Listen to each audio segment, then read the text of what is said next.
Hi friends, ఇటీవల నేను భోగ్ అనే బెంగాలీ హర్రర్ సిరీస్ని చూశాను.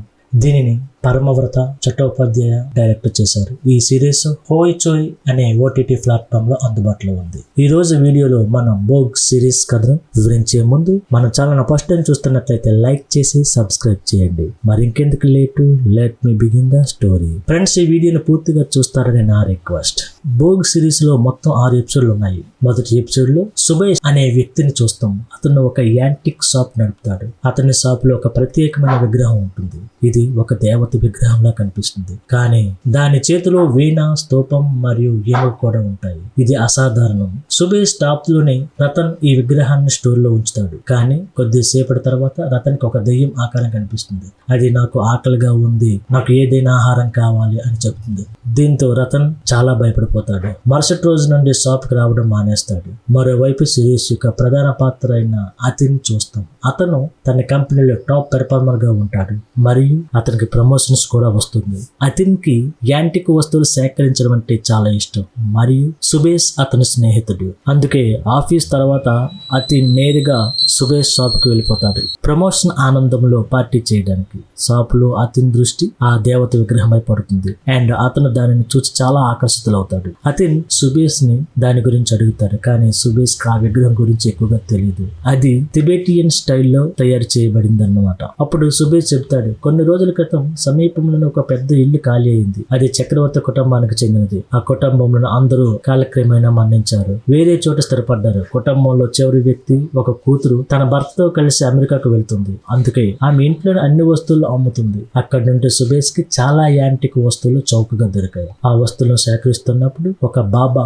సుబేష్ వద్దకు వచ్చి ఈ విగ్రహాన్ని ఉచితంగా ఇచ్చాడు. కానీ సుబేష్ కి ఈ విగ్రహం యొక్క మూలం లేదా విలువ గురించి ఏమీ తెలియదు. అతిన్ ఆ విగ్రహాన్ని చాలా ఇష్టపడటం చూసి సుబేష్ దానిని అతనికి ఇచ్చేస్తాడు. దాని ధర తర్వాత చెల్లించమని చెప్తాడు. ఆ తర్వాత అతిన్ అండ్ సుబేష్ కలిసి క్లబ్ లో పార్టీ చేయడానికి వెళ్ళిపోతాడు. అక్కడ అతిన్ ఒక అమ్మాయితో డ్యాన్స్ చేస్తుంటాడు. అప్పుడు అకస్మాత్తుగా అతనికి క్లబ్ ఖాళీగా కనిపిస్తుంది. లైట్స్ ఎరుపు రంగులకు మారుతాయి. అతనికి ఎవరో నాకు ఆహారం కావాలి అని చెప్పి గొంతు వినిపిస్తుంది. అకస్మాత్తుగా అతిన్ స్పృహలోకి వస్తాడు మరియు ఇంటికి వెళ్ళాలని నిర్ణయించుకుంటాడు. ఇంటికి వెళ్తున్నప్పుడు అతనికి తన కారు రియర్ వ్యూ మిర్రర్ లో తను మరణించిన తల్లి దెయ్యం కనిపిస్తుంది. దాంతో అతను భయపడిపోతాడు, కానీ దానిని పెద్దగా పట్టించుకోకుండా ఇంటికి వెళ్ళిపోతాడు. అక్కడ పుష్ప అతనికి భోజనం సిద్ధం చేస్తుంది. అతని తల్లిదండ్రులు ఇద్దరు ఈ లోకంలో లేరని, అతని తల్లి మరణించే ముందు పుష్పకి అతన్ని చూసుకోమని చెప్పిందని తెలుస్తుంది. అప్పటి నుంచి పుష్ప అతన్ని చాలా జాగ్రత్తగా తల్లిగా చూసుకుంటూ ఉంటుంది. భోజనం తర్వాత అతను నిద్రపోవడానికి వెళ్తాడు. అప్పుడు అతనికి మొదటి సీజన్ లో కనిపించిన దెయ్యం మళ్ళీ కనిపిస్తుంది.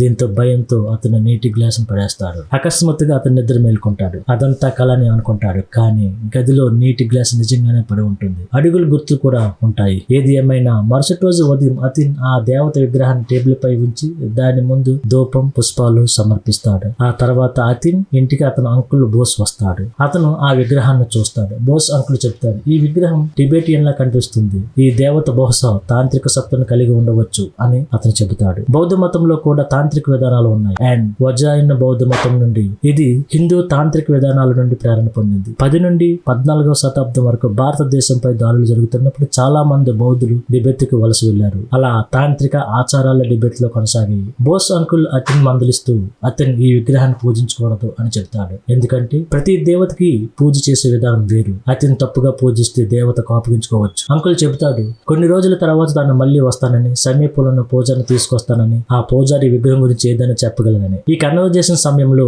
జనాలను గమనిస్తాం. విగ్రహం ముందు ఉంచిన పుష్పం గాలి వీచడంతో పడిపోతుంది. ఏదేమైనా అతను ఆఫీస్కి వెళ్ళిపోతాడు అండ్ అక్కడ వాష్రూములు అతనికి రక్తంతో కూడిన అడుగులు గుర్తులు కనిపిస్తాయి. అతనికి ఒకే ఒక గొంతు వినిపిస్తుంది, నాకు ఆకలిగా ఉంది, నాకు ఆహారం ఇవ్వు అని. ఆఫీస్ నుండి ఇంటికి వచ్చిన తర్వాత కూడా అతనికి కొంచెం ఆందోళనతో కనిపిస్తాడు. అప్పుడు అతను పండ్లు మొదలైన కట్ చేసి విగ్రహం ముందు సమర్పిస్తాడు. ఆ రాత్రి అతను నిద్ర మేల్కొన్నప్పుడు అతనికి ఒక దెయ్యం కనిపిస్తుంది. దానిని అతను అమ్మా అని పిలుస్తాడు. ఈ దెయ్యం మళ్ళీ అతని నుండి ఆహారం అడుగుతుంది అండ్ అతను ఆ దెయ్యం చేత సమూహంలో ఉన్నట్లు కనిపిస్తాడు. మరుసటి రోజు నుండి అతని ప్రవర్తన ప్రవర్తన మారడం ప్రారంభమవుతుంది. అతను చాలా సీరియస్ గా మారుతాడు. ఒంటరిగా ఉండడానికి ఇష్టపడతాడు. అతను రోజు విగ్రహం ముందు పూలమాలలో పండ్లు సమర్పిస్తాడు. కానీ విగ్రహం అతని ఆహారాన్ని స్వీకరించడం లేదు. అతని ప్రవర్తన చాలా మారిపోయిందని పుష్పాజీ గమనిస్తుంది. ఒక రాత్రి అర్ధరాత్రి పుష్పాజీకి ఒక గంట సౌండ్ అనిపిస్తుంది. అండ్ చూసేందుకు వెళితే అతను ఆ విగ్రహాన్ని పూజలు చేస్తూ గంట మోగిస్తూ ఉంటాడు. ఈ సీన్ నుండి అతని మానసిక స్థితి సరిగ్గా లేదని స్పష్టమవుతుంది. అక్కడ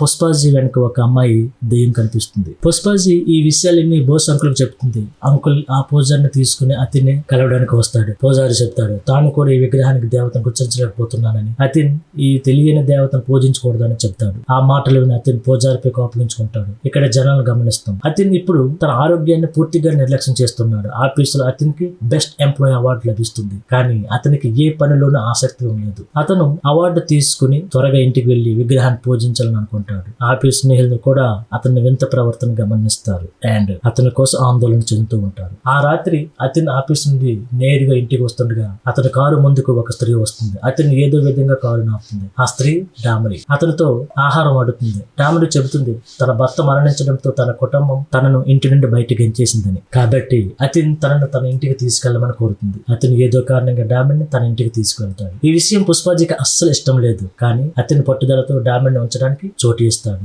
ఇక్కడ డామర్ ప్రవర్తన మారడం మనం గమనిస్తాం. ఆమె ఈ విగ్రహంతో సంబంధం కలిగి ఉందని, అతన్ని నాశనం చేయడానికి వచ్చిందని అనిపిస్తుంది. అతను ఇంటికి వచ్చి పూజలో కూర్చుంటాడు. దానితో డామరి సంతోషిస్తుంది. అర్ధరాత్రి పుష్పాజీ నిద్ర మేల్కొని కొవ్వొత్తులు వెలిగించినప్పుడు ఆమెకు ఒక భూతం ఆకారం కనిపిస్తుంది. దాన్ని చూసి పుష్పాజీ గట్టిగా అరుస్తుంది అండ్ ఇక్కడ సీన్ కట్ అవుతుంది. మరుసటి రోజు పుష్పాజీ ఇంటి నుండి అకస్మాత్తుగా అదృశ్యమవుతుందని తెలుస్తుంది అండ్ పోలీసు విచారణ కోసం అతని ఇంటికి వస్తారు. అతను తనలోనే లీనమై ఉంటాడు. పోలీసులతో కూడా సరిగ్గా మాట్లాడు. బోస్ అంకుల్ పోలీసులతో మాట్లాడుతూ ఉంటాడు. అతను డాంబరి అనే స్త్రీని ఇంటికి తీసుకొచ్చిన విషయం తెలిసినప్పుడు అందరూ ఆశ్చర్యపోతారు అండ్ దీనితో సంతోషంగా ఉండరు. ఆ రాత్రి డాంబరి అతని కోసం వింతైన చెడిపోయిన ఆహారం తయారు చేస్తూ ఉంటుంది. అతను ఆ ఆహారం తినడానికి ముందు డాంబరి మొదట దేవతకు భోగం సమర్పించు అని చెబుతుంది. దీనిని విని అతను తనను తాను చంపదెబ్బ కొట్టుకుంటాడు. అతను డాంబరి తయారు చేసిన నాన్ వెజ్ ఆహారాన్ని విగ్రహం ముందు సమర్పిస్తాడు. ఆ తర్వాత పూజ చేస్తాడు అండ్ ఆ చనిపోయిన ఆహారాన్ని తింటాడు. దీనితో అతనికి వాంతి అవుతుంది. అర్ధరాత్రి అతను నిద్ర మేల్కొని విగ్రహం ఉన్న గదికి వెళ్తాడు. అక్కడ అతన్ని చూస్తాడు. దేవత తను సమర్పించిన ఆహారాన్ని మొదటిసారి తినదని, దీంతో అతను చాలా సంతోషపడుతూ ఉంటాడు అండ్ డాంబర్తో కలిసి ఆ రాత్రి పూజ ప్రారంభిస్తాడు. మరుసటి రోజు రాత్రి ఉదయం అతను చాలా సంతోషంగా ఉంటాడు. డాంబర్ ఎమ్మెల్యే అతనికి చెడిపోయిన ఆహారం పెడుతుంది. రోజు ఈ ప్రక్రియ కొనసాగుతూ ఉంటుంది. దేవత డాంబర్ తయారు చేసిన నాన్ వెజ్ ఆహారం తింటుంది. డాంబరి అతనికి చెడిపోయిన ఆహారం పెడుతుంది. అతను పూజ చేస్తాడు. ఆఫీస్కి వెళ్తాడు. తిరిగి వచ్చి పూజ చేస్తాడు అండ్ ఈ చక్రం పునరావృతం అవుతూనే ఉంటుంది. అతను రెగ్యులర్ గా శ్మశానానికి వెళ్తూ అమ్మా అని గట్టిగా అరుస్తూ కనిపిస్తాడు. కొన్ని రోజుల తర్వాత పోలీసులు అతనికి చెప్తారు పుష్పాజీ ఎక్కడ కనిపించలేదని. అతని ఈ విషయాన్ని పట్టించుకోకుండా కేసును క్లోజ్ చేయమని చెప్తాడు. ఆ రాత్రి బోస్ అంకుల్ అతని యొక్క ఆరోగ్యం గురించి తెలుసుకోవడానికి వస్తాడు అండ్ అతను వింతగా నృత్యం చేస్తూ పూజ చేస్తున్న దృశ్యాన్ని చూస్తాడు. ఆ దృశ్యాన్ని చూసి అంకుల్ ఒక్కసారిగా భయపడిపోతాడు అండ్ అతనితో కూడా వింతగా ప్రవర్తిస్తాడు. అంకుల్ డామర్ ను చూస్తాడు. ఆమె కళ్ళు రాక్షసులా కనిపిస్తాయి. దీంతో అంకుల్ ఏదైనా చేయాలని నిర్ణయిస్తాడు. అంకుల్ వెంటనే సుబేష్ ని కలవడానికి వెళ్తాడు అండ్ ఆ విగ్రహం గురించి అడుగుతాడు. సుబేష్ చెబుతాడు తన ఉద్యోగి రతన్ కూడా ఈ విగ్రహం చూసిన తర్వాత పని మానేశాడని, పారిపోయాడని అండ్ తిరిగి రాలేదని. అంటే ఈ విగ్రహం లేదు, అతీంద్రియ శక్తి ఉందని స్పష్టమవుతుంది. సుబేష్ మరియు బోస్ అంకుల్ ఆ విగ్రహాన్ని ఉచితంగా ఇచ్చిన వ్యక్తిని కలవడానికి వెళ్తారు. మరోవైపు అతని ఆఫీస్ సహోద్యోగులు అతని వింత ప్రవర్తనతో ఆందోళన చెందుతూ ఉంటారు. అతను చెడిపోయిన దుర్వాసన కలిగిన ఆహారాన్ని ఆఫీస్ కు తీసుకువస్తాడు. దీనితో క్యాంటీన్ మొత్తం దుర్వాసనతో నిండిపోతుంది. అతను గ్రూమింగ్ చేయడం మానేస్తాడు. బట్టలు సరిగ్గా వేసుకోవడం లేదు. గతంలో అతను ఎప్పుడు చక్కగా ఉండే వ్యక్తి, పార్టీలు చేసేవాడు. కానీ ఇప్పుడు అతని పరిస్థితి మరి దారుణంగా దిగజారిపోయింది. అతను చెడిపోయిన ఆహారం తినడం వల్ల అతనికి వాంతులు వస్తాయి. అతని బాస్ అతనికి వారం రోజులు తప్పనిసరిగా సెలవు ప్రకటిస్తాడు. అతను హాస్పిటల్ కి వెళ్లి చెకప్ చేయించుకునే తర్వాత తనను తాను సర్దిద్దుకోవాలని చెబుతాడు. ఆఫీస్ తర్వాత అతని శ్మశానానికి వెళ్తాడు. ఆ తర్వాత ఒక డాబాలో భోజనం చేయడానికి వెళ్తాడు. అక్కడ అతనికి ఒక వృద్ధుడు కృష్ణనంద మైత్ర కలుస్తాడు. అతనితో తన రొట్టెలో సగం అడుగుతాడు. అతనికి పెద్ద రొట్టె ముక్క ఇస్తాడు. ఆ వృద్ధుడు కొన్ని వింతైన మాటలు చెప్తాడు. అతను 2 పుస్తకాలు రాశానని అండ్ చీకటి శక్తులు నిజమైన భక్తులను కూడా హాని చేయగలవని, కానీ ప్రేమ శక్తియే ఏ తాంత్రిక శక్తి కంటే శక్తిమైనదని చెబుతాడు. ఆ వృద్ధుడు అతని అతనికి ఒక పెద్ద లాకెట్ ఇచ్చి దాన్ని ధరిస్తే ఎటువంటి చెడు శక్తి అతనికి తాకలేదని చెప్తారు. ఈ సంఘటన చాలా వింతగా అనిపిస్తుంది, కానీ ఏదో దైవిక శక్తి అతనికి ఈ పరిస్థితి నుండి కాపాడడానికి సహాయం చేస్తుందని అర్థమవుతుంది. మరోవైపు బోస్ అంకుల్ మరియు సుబేష్ ఆ విగ్రహాన్ని ఉచితంగా ఇచ్చిన పూజారిని కలవడానికి వెళ్తారు. పూజారి ఈ విగ్రహం గురించి అన్ని రహస్యాలను వెల్లడిస్తాడు. ఈ విగ్రహం సాధారణమైనది కాదు, ఇది 10 మహావిద్యులతో 9వ దేవత దేవి మాటుంగి విగ్రహం. రేపు అమావాస్య రాత్రి మరియు బహుశా అది అతీన్ జీవితంలో ఆఖరి రాత్రి కావచ్చు. పూజారి ఈ విగ్రహం గురించి మరిన్ని విషయాలు చెప్తాడు, వాటిని నేను వీడియోలో తర్వాత వివరిస్తాను. ఇప్పుడు అతని విషయానికి వస్తే లాకెట్ ధరించిన వెంటనే అతని మానసిక స్థితి మెరుగుపడటం ప్రారంభమవుతుంది. ఇంటికి వచ్చిన తర్వాత తన ఇల్లు ఎంత గజిబిజిగా ఉందో గ్రహిస్తాడు. అతను డామర్ పై కోపగించుకుంటాడు, కానీ డామర్ తను ఈ రోజు అనారోగ్యంగా ఉన్నానని పని చేయలేనని చెబుతుంది. అతను గమనిస్తాడు తన ఇంటి కింద కొన్ని ఆచార సంకేతాలు ఉన్నాయని, అక్కడ చాలా పక్షులు పిల్లులు చనిపోయి ఉన్నాయని. అతన్ని పోలీసులు కాల్ చేసి పుష్పాజీ గురించి అడుగుతాడు, కానీ పోలీసులు అతను చెప్పిన ప్రకారం కేసును క్లోజ్ చేశామని చెప్తారు. అతని వెంటనే తన స్నేహితులతో మాట్లాడి పుష్పాజీ ఫోటోను పేపర్లో ప్రచురించమని చెబుతాడు. ఆ రాత్రి అతనికి 2 దెయ్యాలు కనిపిస్తాయి అండ్ అతను డామర్ యొక్క నిజమైన భూత రూపాన్ని కూడా చూస్తాడు. ఆ 2 దెయ్యాలు డామర్ దెయ్యాలు కావచ్చు, ఆర్ దేవతలో సంబంధం కలిగి ఉండవచ్చు. డామర్ చెబుతుంది ఈ రోజు ఆమె ఇంటిని పూర్తిగా శుభ్రం చేస్తుందని అండ్ ఈ రాత్రి అతని ఆఫీసు నుండి ఆలస్యంగా రావాలని, ఎందుకంటే ఈ రాత్రి దేవతకు గ్రాండ్ ఆఫరింగ్ ఇవ్వాలని ఆమె సిద్ధం చేస్తుందని. ఇలా చెప్పి డామర్ భయంకరంగా నవ్వుతుంది. అతనికి ఇక్కడ ఏదో తప్పు జరుగుతుందని అర్థమవుతుంది. ఇప్పుడు సుబేష్, బోస్ అంకుల్ మరియు పూజారి విషయానికి వస్తే పూజారి విగ్రహం యొక్క మూలాన్ని వివరించడం ప్రారంభిస్తాడు. సిగాస్తే రాజు తంజిన్ గయాన్సో టిబెత్ యొక్క ఎంపరర్ జుమియాంగ్ దౌర్జేను ఎప్పుడూ ఓడించలేదు. తంజిన్ ను బలహీనపరచడానికి ఒకే ఒక మార్గం ఉంది, అది అతని కూతురిని చంపడం. అందుకే టిబెత్ ఎంపరర్ గోడాచార్లు తంజీర్ కూతురికి విషయం ఇవ్వడానికి చాలా ప్రయత్నించారు, కానీ ఒక టాక్సికాలజిస్ట్ తంజిన్ కూతురిని రక్షించాడు. అందుకే టిబెత్ ఎంపరర్ యుద్ధానికి సిద్ధమయ్యాడు, తంజిన్ శిక్షించడానికి అండ్ ఇతరులు తన వ్యతిరేకంగా తిరగబడకుండా చేయడానికి. కానీ ఎంపరర్ కు ఆ టాక్సికాలజిస్ట్ ఎవరో తెలియదు. యుద్ధానికి వెళ్లే ముందు రాత్రి టిబెత్ ఎంపరర్ కు తన కుటుంబం మొత్తం అనారోగ్యం పాడైందని,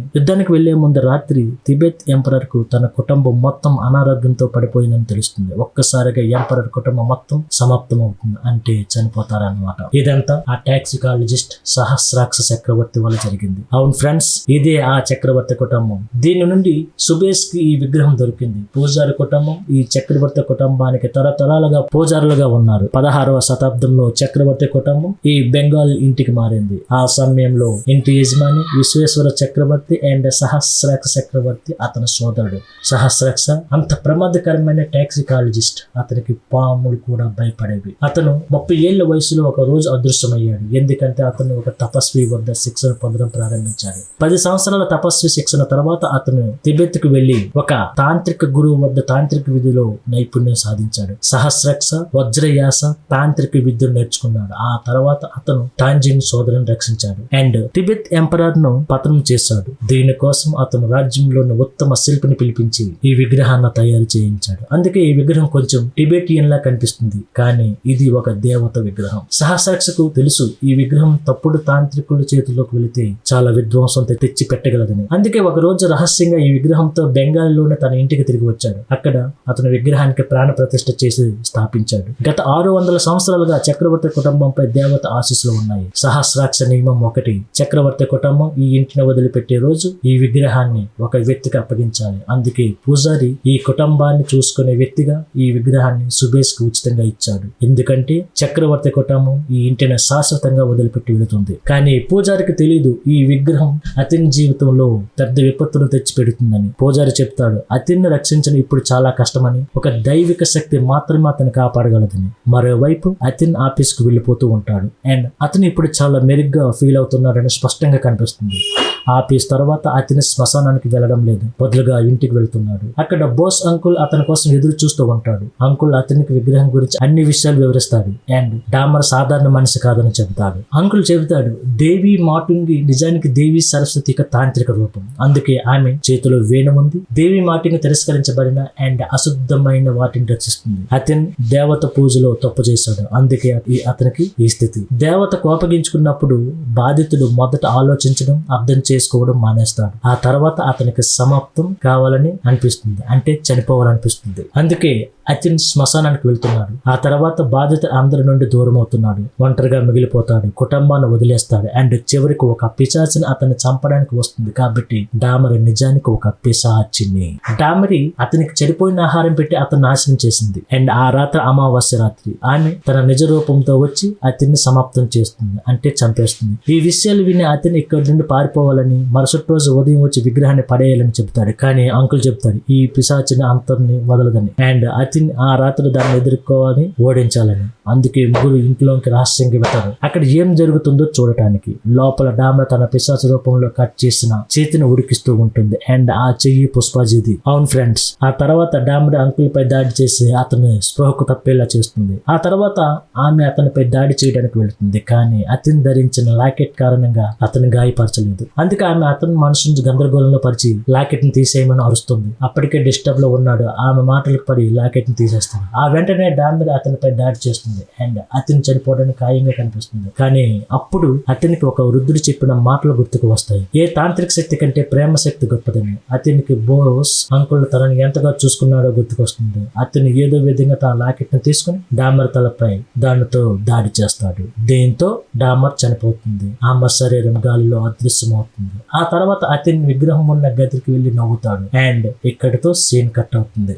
తర్వాత సీన్ లో గాయపడిన బోస్ అంకుల్ ని చూస్తాం. అతన్ని జాగ్రత్తగా అతను తీసుకుంటున్నాడు. అతను ఇప్పుడు పూర్తిగా సాధారణ స్థితికి వచ్చాడు. అండ్ అతను ఈ విగ్రహాన్ని నీటిలో పడేసినట్లుగా అంకుల్ కి చెప్తాడు. అతని ఆఫీసులో కూడా గతంలో ఉత్సాహంగా పనిచేయడం ప్రారంభిస్తాడు. అండ్ అమ్మాయిలు మళ్ళీ అతనితో ఫ్లర్ట్ చేస్తున్నారు. అతను డేట్కి పిలుస్తున్నారు. సిరీస్ యొక్క చివరి సీన్ లో ఇద్దరు తాగుబోతులను చూస్తాం. వారిలో ఒకరు మూత్రం చేయడానికి వెళితే దేవత అతని ముందు ప్రత్యక్షమై నాకు ఆకలిగా ఉంది అని చెబుతుంది. ఆ వ్యక్తి అరుస్తాడు. అండ్ ఇక్కడతో ఈ సిరీస్ ఎండ్ అవుతుంది. ఫ్రెండ్స్, మన ఎక్స్ప్లెనేషన్ నచ్చితే తప్పకుండా ఒక లైక్ ఇవ్వండి. ఛానల్ కు కొత్తగా వచ్చిన వారైతే సబ్స్క్రైబ్ చేసుకోండి. తప్పకుండా ఈ సినిమాపై మీ అభిప్రాయాన్ని కామెంట్ బాక్స్ లో రాయండి. Thank you.